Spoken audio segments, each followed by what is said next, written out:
This is the end of the manosphere. Yes. Because the manosphere is just broken in the way of, you guys all want dumb bitches. That's not gonna fun. Fuck your life up. It's cool while you're dating and you're young. Right. And when you still want to go out with your boys, or you still want to take trips alone. But then you meet someone that you genuinely get along with, that you fucking enjoy life with, and sometimes it comes to you, just like sometimes, ladies, marry a dumbass. Yeah. Sometimes we do dumb shit. Yeah. And you just, if you marry a dumbass, guess what a dumbass is going to be? Happy and loyal. Right. And he's going to go, oh, good wine's going to have some earthiness. Yeah. If you want a wife, have a little bitchiness, because it's grounding. It's grounding in a way. Katie will go like this. There's a stain in the middle of your shirt. What are you doing? I was going to do sets last night, and I was just wearing a black t-shirt. Yep. And she goes, you have a bunch of stains in the middle of your shirt. But she didn't say it in like a way of like, hey, buddy. She goes, ugh, there's stains on your shirt. And I went, fuck. But without her, I would have gone out and just looked like a sloppy idiot. Yep. You need a little... I love a cunt wife. I'm sorry. Pardon my French. I love that. I won't even apologize for it. It makes it move for me. I've sold Acuras and Mercedes my whole life, so that's always the wife of a pragmatic male, is like this guy who's like kind of a button up, defeated. And it's like, you know, all these like alpha guys are like I can't, like doormat chicks. The guys who marry doormat chicks make terrible decisions in the car dealership. The guys, that's something that you have experience on. You see it. You have all like the time. empirical data on that. I got 350 cars a year for 3 years. I see like the guy with like knee pad is like, whatever he wants. It's like, if I have my beach house, it's like whatever. It doesn't even matter. And it's like he comes in and makes like, I want a GT in lizard green, and do you have it with lava red seats? And I'm like, why? Like, why do you even It's want? gonna look like a tongue of a lizard. Yeah, it's sick, right? I'm like, you run a fence business. You look like a fucking psychopath. Yeah, he goes, dude, I'm actually getting fence done in Old English across my back. All sit down here, all freehand. This guy Dustin, I know, all freehand. And then those guys are the ones online that are like, yeah, he listens to his stupid bitch wife. This guy's a fucking idiot. That'll be the day. Hey, honey, go outside. And he gives me like a look, like he's bought. I'm like, oh, that's not a flex. So you really would see that? Oh, I hate that. I like the one that's like, we already looked at it online, and we found it up at Mercedes-Benz of Boston, but they have the one that doesn't have the captain seats. We actually need the captain seats. I'm like, I have the one with captain seats, but it's not in the white you want. I only have it in the green. But honestly, I wouldn't recommend trusting a car salesman. But the forest green is a dope car, and Mercedes people like those jewel tone colors. He actually makes a really good point. He just sold me on this fictitious car. He makes like a really good point, because the green is actually the second color we picked, and I'm like, yeah. And that's what you need. But that's what you need. She's hot. She makes good choices. She smells good. She takes a shower. Yes. This is the end of the manosphere. Yes. Because the manosphere is just broken in the way of, you guys all want dumb bitches. That's not fun. It's gonna fuck your life up. It's cool while you're dating and you're young. Right. And when you still want to go out with your boys, or you still want to take trips alone. But then you meet someone that you genuinely get along with, that you fucking enjoy life with, and sometimes it comes to you, just like sometimes, ladies, marry a dumbass. Sometimes we do dumb shit. Yeah. And you just, if you marry a dumbass, guess what a dumbass is going to be? Happy and loyal. Right. And he's going to go, oh, I didn't even know I fucked that up. You know how many times Katie hears that from me? Or I go, oh, I didn't even know I fucked that up. And she's like, inside her own head, she's like, oh. She can't say that a lot. She has to catch herself because she's so happy at what you just did. It's so stupid. Yes. Oh, that's all it took? When I communicate, like I go, oh, my bad, because I actually made a mistake and I didn't even like think that out. She'll go like, yeah, you see it. You see her go like, yeah. And it's so, It's like, dude, I'm not joking, man. It's so crazy if you just like, because the guys, I think what they're teaching like a lot, this is like the thing we were talking about originally, which is like young men need to be taught things. Yeah. And what's happened in this late stage of capitalism is that companies have taken advantage of that for decades now. Yeah. Where they're acting like, you know, you looked at the publishers of like Maxim and FHM and all that. They had that, and now it's like transmorphed into this podcasting world, and then the manosphere, and you're like, it's all a manipulation of the same thing, which is they're trying to sell you something. Yeah. Real life isn't like that. But what you're talking about, sitting there collecting people's debt, watching your dad buy an illegal gun, me watching my dad roll his eyes at the bums coming in at the liquor store at 6 a.m, even though he's a bum, it's like, it's fucking crazy. You go like, oh, this is what real life is. Yeah. It's nuanced. You don't want a woman.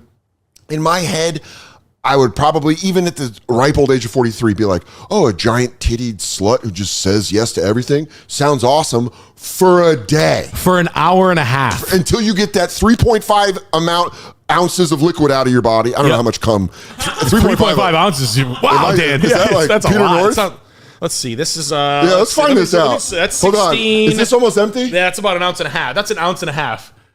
That's That right there. You come that much, I'd give you $100. There's no way I'd come that much. No. Let me see. Hold on. I bet. No way. Too big of a load. That's too big of a load. Ounce and a half. But I'm saying, like, you think you want that shit, but you have like boots on the ground data that you don't want that. You've sold cars to have wives that are a little bit. And they makes their lives. That's why they're successful. They have a boat. They have a this. They're like this. Listen, I remember I had 2 instances, but like, well, here's what's gonna happen. Do you like oysters? Do you like oysters? Yeah. Great. Do you like oysters? No. Okay. Have you've given them a shot? I don't like the way they feel. They taste like snots. That's what big titted bimbo's gonna say. Yeah. She's gonna be. I'll just have like French fries or something. Yeah. And you're gonna be like.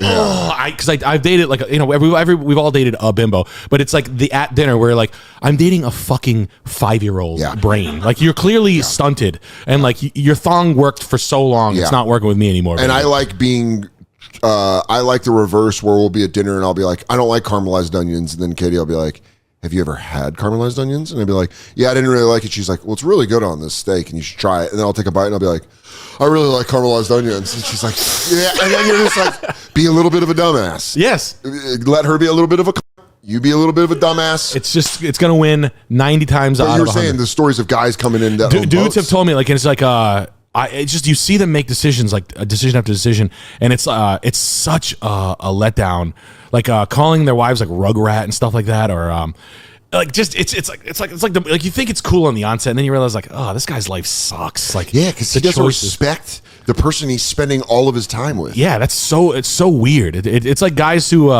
call their friends like dipshit and stuff like that, and I'm like, I don't know if these fucking idiots I hang out with. You go, I spend a lot of time with them. It's like when I did Kevin Federline's fantasy football. I filmed Kevin Federline's fantasy football team. That was my first job in LA.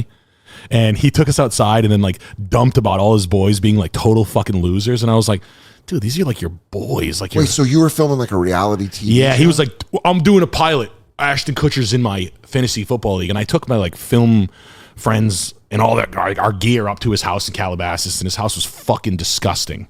And it was a dope house. And it was like, he had like cigarette butts in the fucking, It was nuts. He had a beanbag chair in the living room that they put cigarette butts out on. And I'm like, this, and like 50 mountain bikes and grills and like things you use once, and then like air mattresses. Can I tell you right now though, that's how good at fucking he was. Yeah. That he fucked his way to that. Right. Like he took Britney Spears and fucked the shit out of her. She's like, listen, we broke her, like society broke her with all the pressure we put on her as a pop star. Yeah. But she got broken up with by JT, who like cheated on her. And then one of her backup dancers just blew her spine out. Just put it on her. And to the point where she was like, oh my God, take my money. And now he lives in Calabasas in a house that he probably, just Popo.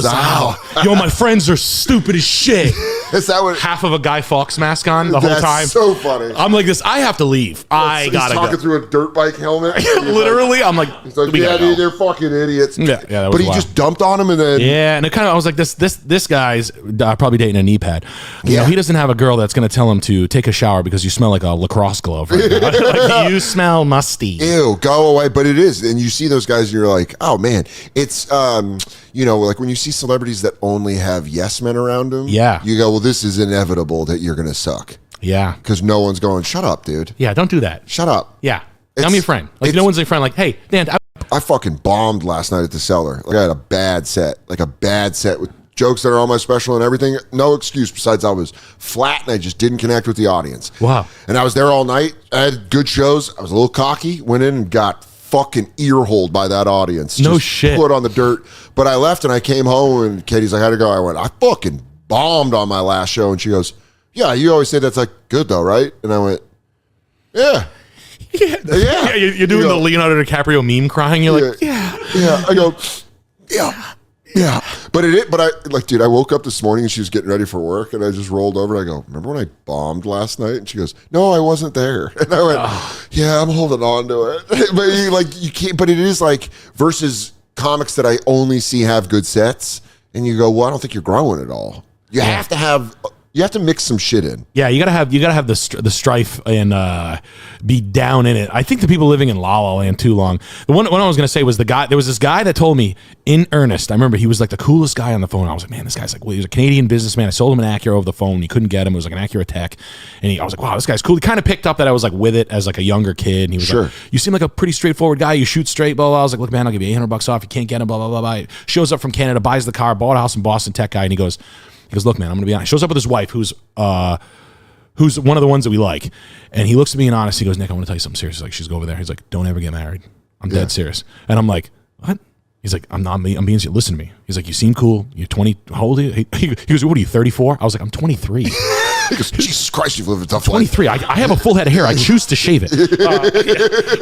So he's like, I was like, yeah, well, listen, man, don't ever get married. Then outside, I'm showing him the car. Put your hand out like you're showing the radio. He's like, I was like, bro, that's why you were telling me no, get married. Oh, you were trying to save me for yourself. You were trying to suck me, weren't you? That's gotta be, dude. That's gotta be the worst. Where you go, no. I did say literally like that. I was like this, no. And he goes, what? What are you doing? You're gay. He literally said to his own hand, he was like, sorry, I get a little weird sometimes. Yo! And I was like, Jesus Christ. That's always the worst, is when you think you like somebody